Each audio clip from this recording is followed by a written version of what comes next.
Hi, my name is Riley. I work here at Next Advance, and today I'm going to be addressing one of our frequently asked questions, how to choose the correct Lysis kit. We have developed 6 different Lysis kits specific to different end goals, sample types, and buffer volumes. These kits correspond to different colors: green, navy, pink, red, yellow, and orange. Our kits come in 2 different sizes, 1.5 ml tubes and 5 ml tubes. Each kit includes a combination of beads for better homogenization. They also come in 2 different types of tubes, Eppendorf or snap cap tubes and Rhino or screw top tubes. In order to choose the right kit for you, let's first look at your end goal.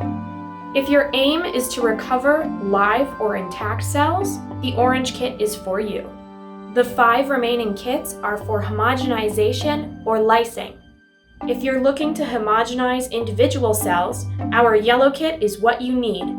For tissue homogenization, we have the 4 remaining kits. When homogenizing or lysing softer tissues, use our pink or red kits. If the tissues are tougher, use our green or navy kits. The pink and green kits are used for smaller volumes, whereas the navy and red kits are used for larger volumes. If you're looking for something more generalized, our navy kit is right for you. If none of our prepackaged tubes are a good fit for your samples, we can create ones just for you. If you have any further questions, please feel free to reach out to us. Thank you!